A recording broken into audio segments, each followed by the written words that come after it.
Buenos días, jovencitos. Vamos a continuar con la clase de microscopía.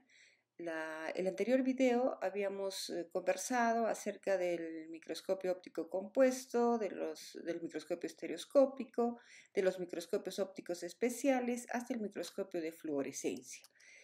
Además de esos microscopios, existen algunos otros microscopios, por ejemplo, como el microscopio confocal, que es un microscopio de fluorescencia, pero que tiene ciertas particularidades como la utilización de un fino láser, ¿no? Se ha avanzado bastante en la construcción de estos microscopios. Igual hay un microscopio que lo tenemos en nuestro laboratorio, es un microscopio óptico de investigación con capturador de imagen. Está conectado a una computadora y lo utilizamos para tomar fotografías, procesar estas fotografías y hacer una explicación adecuada en diferentes asignaturas. Ustedes lo van a conocer cuando hagan la parte práctica. Ya en el siglo pasado, a principios del siglo pasado, el microscopio óptico llegó al límite en la producción de conocimientos.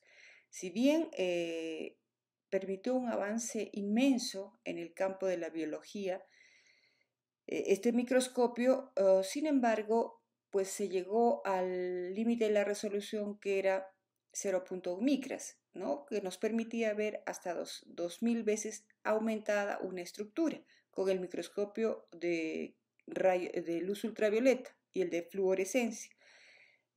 Pero realmente no se utilizó esta particularidad de poder dar mayor aumento por las características que tiene la luz ultravioleta. Entonces se le utilizó más para la identificación de ácidos nucleicos, para la identificación de cromosomas, para la técnica de inmunofluorescencia.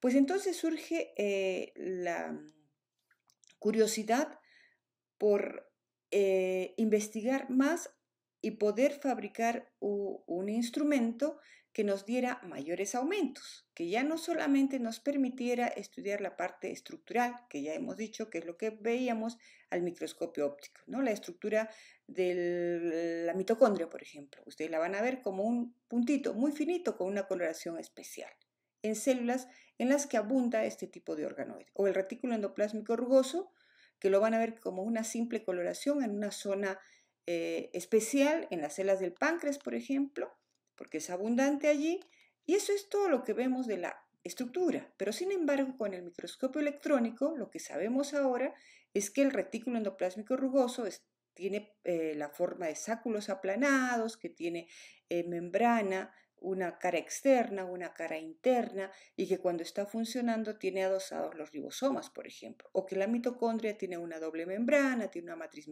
mitocondrial, la membrana interna forma crestas. Entonces, todo ese conocimiento que tenemos actualmente es gracias al microscopio electrónico. ¿Y de dónde surge la idea de fabricar un microscopio electrónico? De la fórmula que nosotros hemos visto. La fórmula de resolución, recuerden ustedes, esta fórmula que le hemos mencionado en nociones de microscopía en la clase pasada, nos indicaba que el tipo de luz que utilizamos, a menor longitud de onda, mayor poder de resolución. Pues bien, nosotros debemos saber que en el espectro de luz, la longitud de onda, pues va disminuyendo, ¿no? Y entonces, teniendo en consideración esta premisa, es que en 1931 dos investigadores alemanes, Null y Ruska, fabrican el primer microscopio electrónico. Pero para esto vamos a seguir un poquito las diapositivas. Ustedes tienen su PowerPoint, llegamos a microscopía electrónica y vemos ahí nosotros en microscopía electrónica, vamos a ver, las características y propiedades de los rayos catódicos. El microscopio electrónico, como su nombre lo indica, utiliza un flujo de electrones. Este flujo de electrones está formado por rayos catódicos producidos por incandescencia, por un filamento de tungsteno que se calienta y que se llama el cátodo, y entre el cátodo y el ánodo se establece una diferencia de potencial de menos 75.000 voltios, hasta 100.000 voltios. Pero además se tiene en cuenta las características y propiedades de estos rayos catódicos. ¿Y qué sabemos de ellos? Que son haces de electrones que se propagan en el vacío siguiendo un trayecto ondulatorio, se propagan en el vacío. Tengan en cuenta esas características porque luego cuando expliquemos cómo está constituido y conozcamos un microscopio electrónico, vamos a entender por qué cada elemento tiene esa particularidad. También se sabe de los rayos catódicos o de los flujos de electrones que se pueden disminuir a voluntad la longitud de estas ondas, hasta conseguir ondas de miles de veces más pequeñas que la luz. En base a esto, pues nosotros podemos disminuir a voluntad la longitud de estas ondas y en consecuencia tener un poder de resolución. Estos electrones también tienen la particularidad de atravesar láminas finísimas de materia, lo que nos está indicando que debemos realizar, en el caso del microscopio electrónico de transmisión, cortes especiales, ¿no? Con un ultramicrótomo, como lo veremos más adelante. Son deflexionados, ¿por qué? Por campos electromagnéticos. Producen efectos térmicos y mecánicos, ¿no? Son invisibles, producen fluorescencia al incidir sobre planos de material fluorescente e impresionan placas fotográficas. ¿Por qué es necesario recordar estas características y propiedades de estos rayos? Porque en base a ellos es que a esas características se fabrica el microscopio, los primeros microscopios electrónicos. Entonces, vamos a tratar de entender en esta siguiente diapositiva donde tienen ustedes una imagen de un esquema del microscopio electrónico. Cuando nosotros hemos descrito el microscopio óptico compuesto, que es el que ustedes van a utilizar, hemos identificado sus partes y hemos dicho que empezábamos mencionando dos partes, la parte mecánica y la parte óptica, ¿correcto? En el caso del microscopio electrónico también hablamos de dos partes y una de esas partes es el tubo que empieza en la parte superior, ¿no? Una parte más oscura y se continúa casi hasta el final. Se dilata un poquito en la parte inferior y lo que está en la parte inferior como a manera de una platina le denominamos la consola. Entonces tenemos dos elementos en similitud al microscopio óptico, el tubo y la consola. Pues bien, este tubo es un tubo cerrado, como su nombre lo indica. ¿Por qué? Porque dentro de ese tubo van a ir todos los elementos que nos van a permitir observar la ultraestructura de las células, por ejemplo, ¿no? ¿Y por qué tiene que ir dentro de un tubo? Porque recuerden que los rayos catódicos viajan ¿en dónde? En el vacío. Entonces, dentro de ese tubo va conectado a una bomba de vacío que se enciende con anterioridad para crear un vacío total donde van a viajar los electrones. Pues bien, ¿qué más habíamos mencionado del microscopio óptico? Habíamos empezado describiendo, si lo tenemos, nos imaginamos al microscopio óptico compuesto, ¿se acuerdan? Sobre el pie teníamos una lámpara y por encima de la lámpara el condensador, luego la platina, luego el revólver con los objetivos y luego tenemos el tubo donde están los oculares. Esa parte es la que nos interesa. Pues bien, en el caso del microscopio electrónico vamos a imaginar que vamos a darle la vuelta. Recuerden, vuelvo a repetir, en la parte inferior teníamos el sistema de iluminación, luego los objetivos y luego los oculares. Aquí yo voy a darle la vuelta. Entonces, en la parte superior, dentro del tubo, vamos a tener la fuente de poder. La fuente de poder que es una cámara de emisión donde se producen, como lo mencioné anteriormente, el flujo de electrones. El flujo de electrones que se produce en un filamento de tungsteno por incandescencia. Y viajan del cátodo hacia el ánodo, que es como una especie de una tacita. Entonces van a viajar desde la parte superior, que tenemos como un cilindrito de color negro, desde ahí, desde la cámara de emisión que está dentro, donde se produce y van a viajar ese flujo de electrones. Entonces, esta primera parte es equivalente a lo que nosotros estudiamos en el microscopio óptico como la luz, la fuente de luz, ¿no? Esa sería la fuente de electrones. Pues bien, ¿se recuerdan ustedes que por encima del foco, qué es lo que teníamos en el sistema de iluminación? Teníamos un sistema de lentes que constituían ¿qué? El condensador. Pues bien, si ustedes se fijan acá, dice primera lente condensadora, segunda lente condensadora. Le hemos puesto lente condensadora en similitud al microscopio óptico, pero realmente no son lentes de vidrio ni de cuarzo, porque recuerden que los electrones son atraídos por campos electromagnéticos. Por lo tanto, estos elementos que actúan que los ponemos como lentes son campos electromagnéticos que actúan condensando, atrayendo el flujo de electrones hacia el lente objetivo. Debajo del lente objetivo nosotros encontramos, miren, la cámara, una rejilla donde vamos a colocar la muestra, y luego tenemos lo que correspondería a lo que en microscopía óptica llamamos los oculares, el lente difractor. Hay un lente intermedio y un lente proyector. Nosotros no podemos ver directamente, acuérdense que los electrones no podrían ser vistos directamente. Por lo tanto, la imagen la vamos a recibir aquí en la consola, donde tenemos una pantalla donde se va a formar la imagen. Entonces, le he tratado de explicar de la forma más simple cómo estaría constituido este microscopio electrónico. Estos primeros microscopios electrónicos que se fabricaron en 1931 los fabricó la Philips, y donaron estos microscopios a las universidades. Uno de estos microscopios está en la Facultad de Medicina de la Universidad Nacional de San Agustín. Es como una pieza de museo, ¿no? Porque han variado tanto, pero el principio bajo el cual se fabricó estos elementos, pues ya lo conocemos. Sabemos también que hay dos tipos de microscopios electrónicos básicamente, el microscopio electrónico de transmisión, que es el que estoy describiendo, y el microscopio electrónico de barrido. ¿Cuál es la diferencia entre uno y el otro? El microscopio electrónico de transmisión, el flujo de electrones atraviesa la muestra, por lo tanto necesitamos cortes sumamente delgados y nos van a permitir observar el interior de la célula, por ejemplo, ¿no? Lo que les describía de la mitocondria, del retículo endoplásmico rugoso. En cambio, el microscopio electrónico de barrido, como su nombre lo indica, nos va a permitir el estudio de la superficie, por ejemplo, de un linfocito.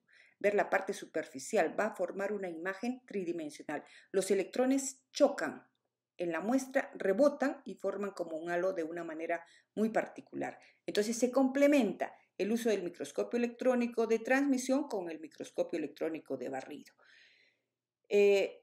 Ahí tenemos una microfotografía justamente de lo que les explicaba. Miren ustedes, en el lado izquierdo, la primera imagen corresponde a una mitocondria y estamos viendo parte del retículo endoplásmico rugoso.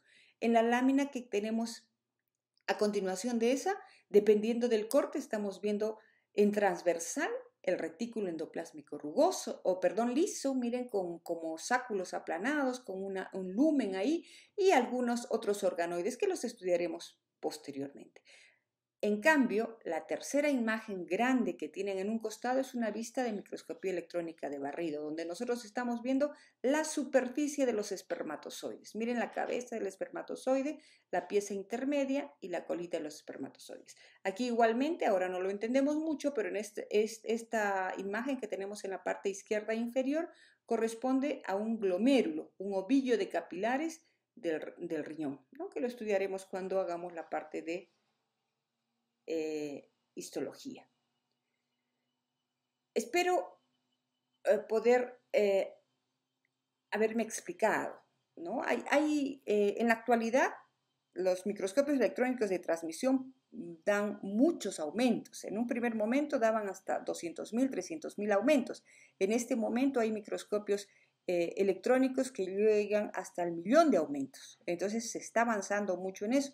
Pero también hay otro tipo de microscopios que habíamos mencionado, que no son electrónicos, pero que aún no tienen mucha aplicación en el campo biomédico, ¿no? Les dije que más adelante seguramente que vamos a tener mucha información respecto a las investigaciones que se estén realizando con este tipo de microscopio, que son los microscopios con efecto túnel y el microscopio de fuerza atómica, ¿no? Entonces, estos microscopios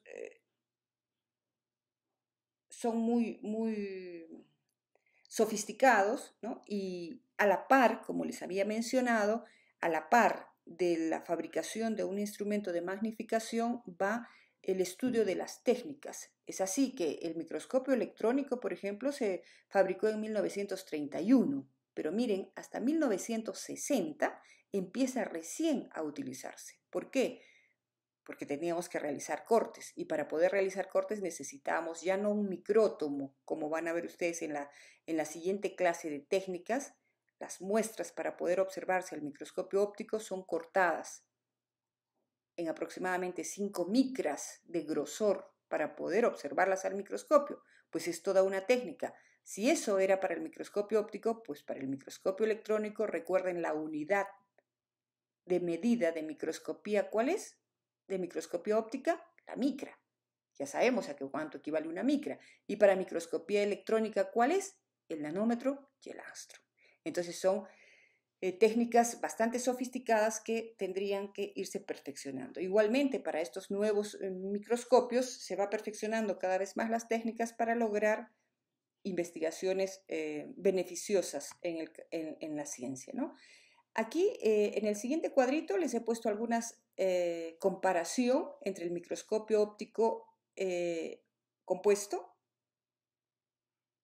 y el microscopio electrónico. Entonces, ustedes pueden ver qué tipo de luz, por ejemplo, forman, qué tipo de imagen, qué está formando los lentes, qué podemos estudiar con un microscopio, si las observaciones se hacen con muestras coloreadas o no coloreadas, teniendo en cuenta que cuando hablo de microscopio óptico me estoy refiriendo al grupo de microscopios que utilizan la luz, desde la luz visible hasta la luz ultravioleta. Entonces, en esos microscopios está ¿cuál? El microscopio de contraste de fase, el microscopio de interferencia, el microscopio de luz polarizada, el microscopio de luz ultravioleta, el de fluorescencia, ¿no? Entonces tengamos muy en cuenta eso. Acá, por ejemplo, el poder de resolución, miren, del microscopio óptico, el máximo es 0.1 micra. Ya lo expliqué por qué en el microscopio de luz ultravioleta. En cambio, en el microscopio electrónico, miren, de 1 nanómetro a 10 angstrom. Les pongo 1 nanómetro y 10 angstrom porque ya ustedes saben a qué equivale 1 nanómetro y a qué equivale 1 angstrom, ¿no? Aquí decíamos, 1 nanómetro es la milésima parte de la micra.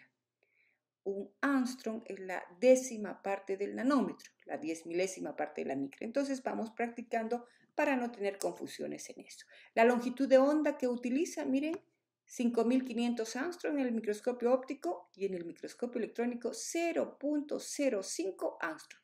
Y se puede disminuir por diferencia de potencial entre el ánodo y el cátodo, más todavía, ¿no? Entonces, esas cosas son importantes. El aumento que podemos lograr, mientras que en el óptico hacemos de 500 a 2000 veces aumentada una estructura, en el microscopio electrónico podemos ir hasta los 300.000 aumentos directos.